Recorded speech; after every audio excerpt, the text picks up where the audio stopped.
شارەزایین کەلتور و ئۆلا ئیزدیان چ دەبێژن ji بۆ ڤیتۆ ڕوو مەراسیما ئۆلیاک و li cem gelek olîn dîj heye lê korer û çalakvanî îzdîcah wer Silêman ji dihokê bi me rêce wer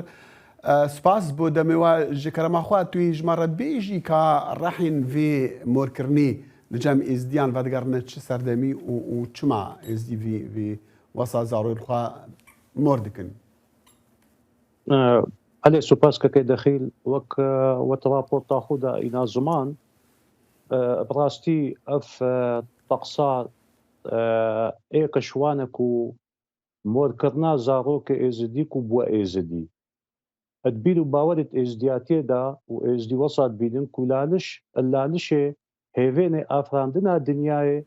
وقردوني هاتيا دانان أجبرويش أدي كانيا سبيكو بيروسترين وكافنترين كانيا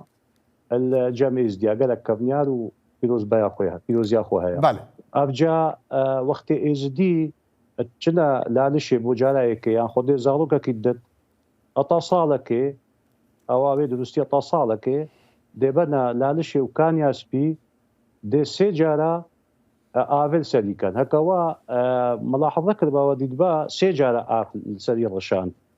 القل دعايك بله هاتشان ده يعني او دعايه نقول دعايه كتايبتها يا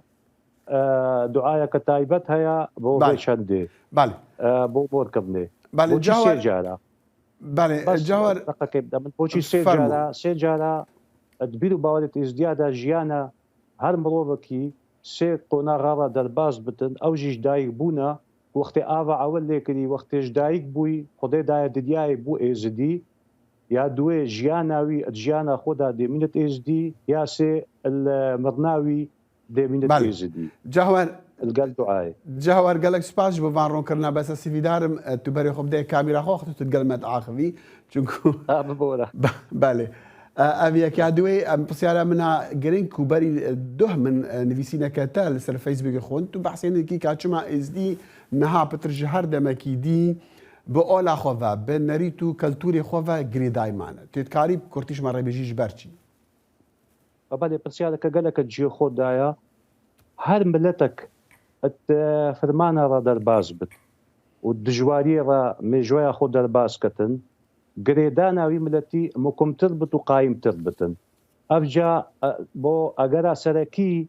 درباز بونا ديروكا ازديا يا دريش حمو بفرمان وجينوسايدا درباز بيد ككي دخيل افجا جبرويش عندي افا اگرا سركيا لا ليش هفش كدنا في ازديا حمو دا كوجي هاري بيروزي ازديا ديدياي لا ليشا ازديا بيفا جريدتن ياسي ازدي وصلت بين ديانتي وان نتبشيريه نه بلاف كرنيه جبروي چندي شو سلطه وداس هلات وحكمي تيرانا بينن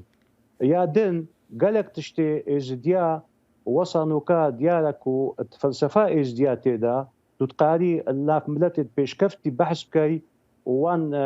رسمه درباسكي وبكي بسلكي بلند وتقونجين القل بيشكفنا دنياي وخلقي باشا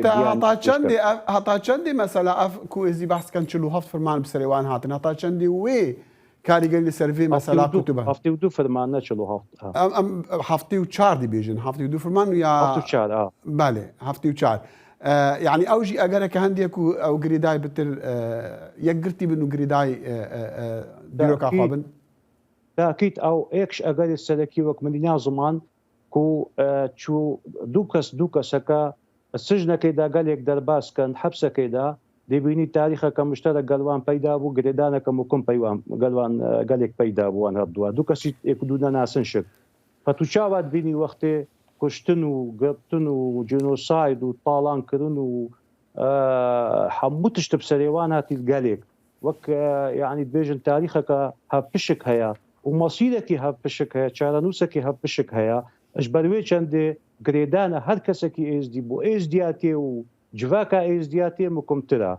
وقالك تشتيدي هنا يعني كوما بيك فغريد دات كتو بقاري بيجي اس دي مثلا بلند مينا يعني مثلا موزيك تشتكي بيروز ديانتي از ديادان هو موزيك الدنيا حموي تشتكي قالك جوان وبيشكفتي ملتت بيشكفتي جرينجيه كمازن دنا موزيكي مينا مثلا طبيعتي طبيعات يعني سروشتي تبيني فلسفة ازدياتي دا جيه کی تایبەت وێ های هات تشتێک دارێک بەرێک هەموو گەلێک ژێ پیرۆزن و جەم ئێزدیا و گەلێک نزیکی تەوتەمیەش بتن یعنی پیرۆزبای خۆ هەیە فلسفە دیانەتێ بیر و باوەرێت ئێزدیاتیەدا جا ئەف تشتێک قوسە یعنی گرێدانە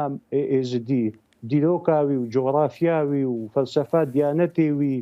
و ڕێوەڕسمێت تێنە گەێوان هەموو گونجێن لەگەل پێشکەفتنا خەڵکێت و چەند ببینی دنیای خەڵکی پێشکەفتی توشبان تشتا یعنی ئیسەر بلندی حتى فلسفە دیانەتی ئێزدیا و ئەفناننا دنیای گەلەکە نێزیکە بۆ ئەو دیتناک و چاوە دنیا پەیدابی و ئەفرانە دنیای علمی یاکو بیگ بانک بژێ یا بەقاندان مۆزنە دنیای چاچێ بێکە تو بێە کەستێ دینی بۆ شرۆڤەکردنا وێ چەندەیەت ئێزدیا گەلێک نێزیکی وێ چەندەیە جاور سليمان ليكولر وشراكفاني ازيج دوكي بمرة بوغالكي سباس بس يا وجد